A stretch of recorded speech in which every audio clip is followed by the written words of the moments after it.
Hello, beautiful souls. Tirza Schaefer here, Tirza Smiling Goddess. That's me. I hope you're doing well, and I wanted to tell you about something else that I have an interest in or that I work with, which is power animals. Okay, and I haven't really spoken about them on this new channel at all yet, so I'm excited to do that. Reason being, if you look at deities, not just goddesses, but gods as well, we do have a lot of animal connections. Like, for example, Freya, uh, she rides in that golden chariot. It's drawn by cats. She's got a falcon cloak or falcon feathers.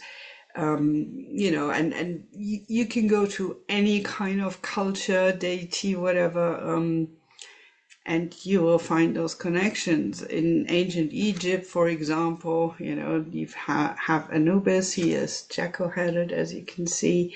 Sometimes he's depicted from the side, like he's kind of, crouching like this as a full-bodied jackal. But as you know, like for example, Sekhmet, the lion goddess, she's very often depicted just as a female with a lioness head. Then we have cobra goddesses, which I'm very close to, so I need to mention them here, which is Wadjet and Meretega in Egypt, and you have, obviously not exclusively, there's more.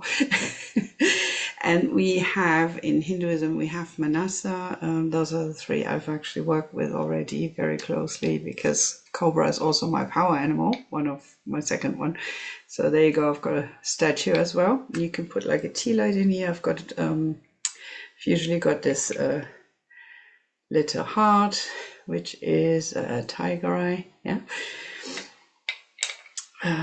So I've got that in there, but sometimes when I do ceremonies, I put a tea light in there as well and light that up. Then we have, Busted. There you go. Tends to get a little bit, I'm afraid to do it with a wet cloth, so I'm always trying to kind of brush her down like this when she gets a bit dusty, because I don't want to spoil the paint, the black paint. She's got, you can't see that on camera, I think, but she's got like this vulture across here, which is mood or neckbed, depending, and yeah, so and a collar. Don't know if you can see that. Oh, maybe you can. Yeah, maybe a little bit. It's not very clear, is it? Hang on. Put it right in front. Maybe then it works better. Ooh, yeah. Anyway, it's there. Right, but then of course, there's deities connected with wolves like Skadi and the mother of Romulus and Remus, who founded Rome. she was also she's also connected with wolves, and you have bears, and lots of them. And actually, I've this week's Tirza's Tarot Tuesday was the goddess of the week was Epona, who is a Celtic horse goddess. So there you go. I don't know. And of course, there are other ways how I kind of came about to work with animals, which is quite funny how that happened. I have the one and only shifter romance I wrote is a Christmas story. There's not much shifting going on, actually. I'm a contemporary girl, but anyway, so it's a bear shifter romance. So I got a bear to work with bears as well. And I did work with them for like 20 years ago or something, and then I kind of lost that, and that came back then. Then I have another romance novel called The Hopping Hippos. That's a rock star band, and yes, I had to get a hippo, isn't it? Haven't written about the hippos yet, mind you. I've written about wolves, obviously, because that's also that Wolf came to me in 2012. Stayed with me ever since, and it's really the one, apart from, like segment in the form of a lioness, and Anubis. Those three are really the ones I'm the closest with. But if I want to go swimming, and we're on dry land here, and the swimming pool is far away, so it's kind of a drag to get there, and then it's full of people that always get in the way. So I don't really fancy that too much. But I love the water, I love the ocean, and I've got a novel tank. And when I was looking for stock photos to make the cover, I was looking because he is Hawaiian derived. So he's got I was looking for tribal tattoos along those lines, and in stock photos, it's very difficult to find stuff. So, I found one with a sea turtle, and then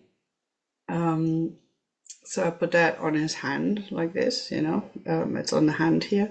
And I was then that night after I dreamed about going swimming in the ocean. I was diving and, swimming underwater, but I didn't have problems breathing or anything. I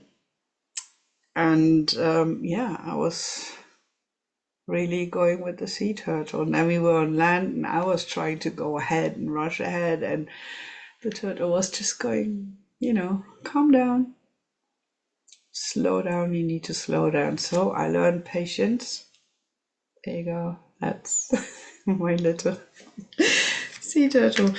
So you can work with power animals independently, of course, just, as animals, as such as the animal spirits that can teach you their medicine or lessons and their wisdom. And you can work with them in conjunction, with a deity, for example, or a certain spirit or something. So, there's a lot of crossovers you can do separately or together or whatever, So that is what I wanted to say. Not everything is separate and has to be put really into categories and, like this is this and this is that. We love to do that. We love to put things into drawers as human beings. That's how we operate. That's how we kind of make sense of the world. That's how we connect with patterns and things like that. So, anything new is like it's being filed away. Okay, this is an animal, this is a thing, this is whatever, it's like it starts from small, doesn't it? In childhood. So we are used to putting labels on things, but the important thing really is to remember labels don't always work, and they can limit as well. So then, that's another tangent I just wanted to go off just to make sure you got that. Do not see everything as separate necessarily, okay? You can totally do just the cats or something, but you can also work with cats and Bastet as a personification of the goddess Bastet, for example, or you can just work with cats, cuddle your cat at home, whatever, and have a conversation with her. So that's totally different things. And if you're curious about certain animals, I've got a section on my website about power animals. Still need to tidy that up a little bit, but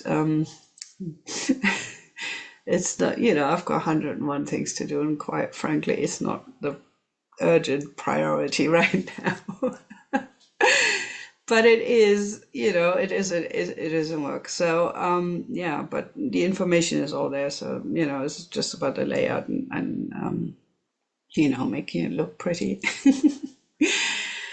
And that's really it. But that's what I came to tell you about. And if you would like to join my Facebook book group, Tirza's Goddesses, that's for women. And So we, we discuss goddesses, anything that's got to do with feminine stuff, spirituality, witchy stuff, magic, you know, all those kind of things. So, the more the merrier. So come and join us, introduce yourself, and let us know who you are and what you do. So I really love to have like a welcoming post for new members like that. I can have their own post as well and introduce themselves so we can get to know each other. So this group is quite new because years ago I had a spiritual group which was nearly 3,000 members. I had to close it down due to personal reasons.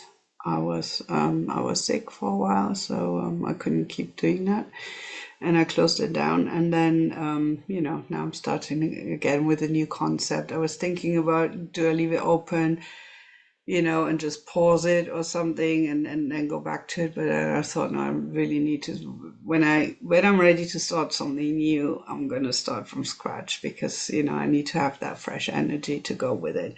So yeah, that's what I did. So it's a small group, but it's very intimate, and it's lovely women in there. A lot of healers and tarot readers and all sorts of things. So yeah, you can feel right at home if you want to go.